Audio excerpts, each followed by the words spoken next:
First of all, my reaction is that the Democrat Party has completely destroyed our electoral system. Jack Smith has criminalized what used to be legitimate, although rough and tumble politics, challenging of elections, separate slates of electors. We've done that in our history. He's actually charged Trump related to free speech comments and so forth and so on. And you combine that with Mershon and Bragg, who have now criminalized we don't know what, affecting an election. We don't have the foggiest idea what is legal or illegal anymore in our federal election. And that's part of the problem. I'll get to that in a minute. That's number one. Number two, we have half the country cheering the fact that the Constitution of the United States was shredded. That you literally had a Stalinist-like show trial. We don't know what the predicate crime is. You've heard it all. We don't know what the elements are. The jury instructions are something out of Kafka.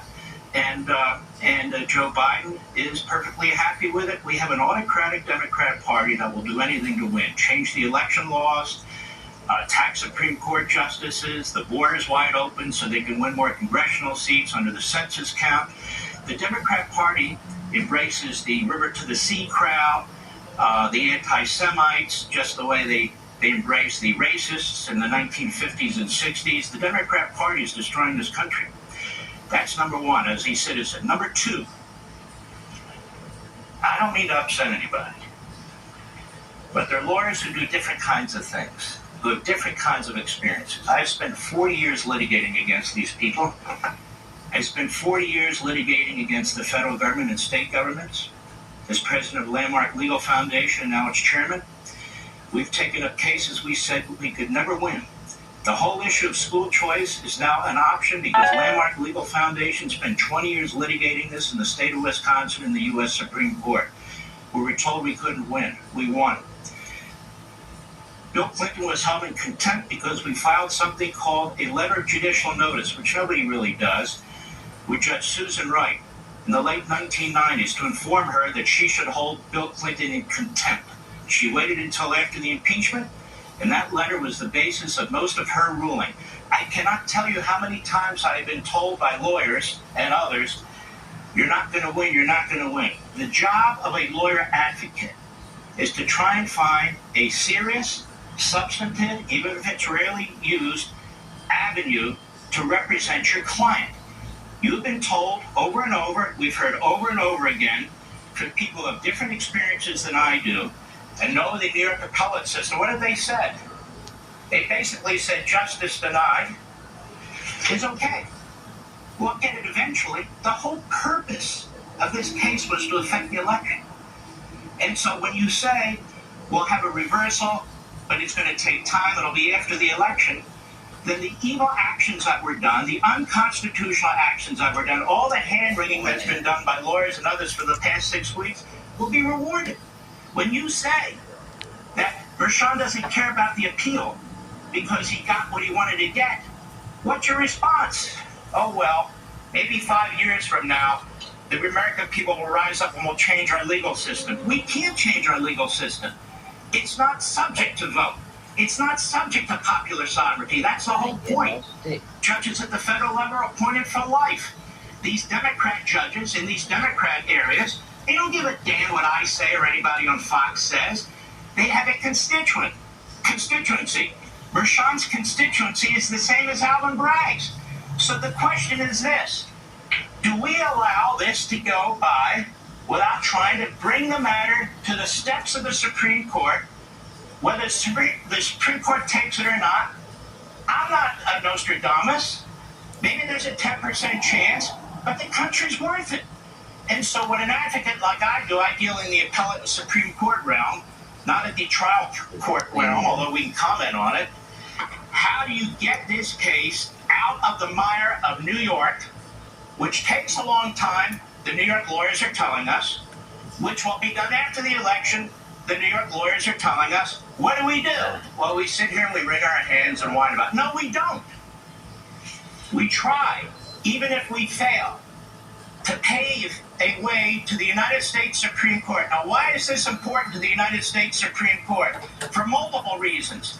You've had lawyers on your program and others say, this case has a national impact. This case, a state judge, an acting state judge, took federal jurisdiction. Is the Supreme Court happy with an acting state judge taking federal jurisdiction over a presidential campaign and federal campaign laws? I'm betting not. Why? Because there's thousands of these judges in 50 states. There's tens of thousands of these state prosecutors in 50 states. Where it stands now is they can do whatever the hell they want to do. No due process, no predicate crimes, no elements to be proven. So is New York, the appellate courts in New York, they're going to decide for the whole damn country what goes on in Minnesota and California and Kansas and Oklahoma? No. No. And we're going to reward the timing, the Bragg-Mershon timing, right smack in the middle of the damn election to affect the outcome? No.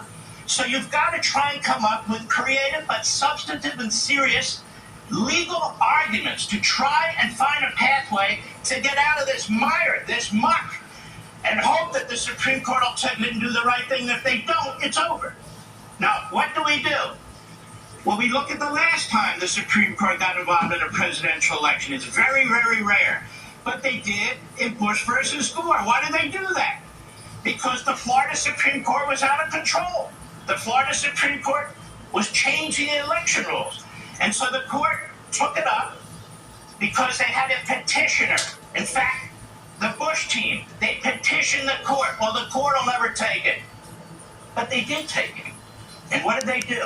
Under the Equal Protection Clause of the Fifth Amendment, applied to the state under the 14th Amendment, they said, you treated voters unequally from one county to the next. Certain chats were counted, certain ballots were not counted, and so forth and so on. So the voters are voting, and they don't even know what the rules are.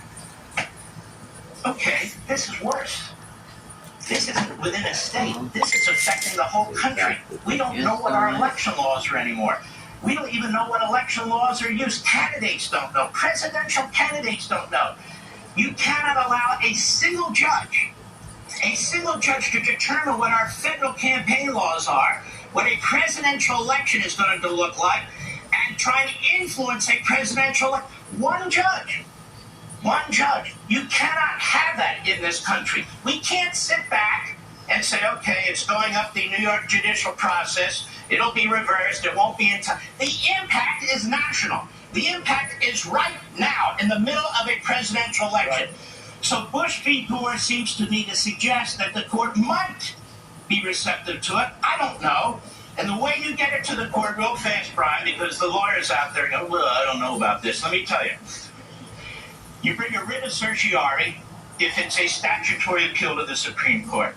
There's something called a common law writ. It's used very rarely, but it has been used. The court, what a common law writ is the judiciary on its own, based on its own powers and based on its own precedent, can take on a matter regardless of the certiorari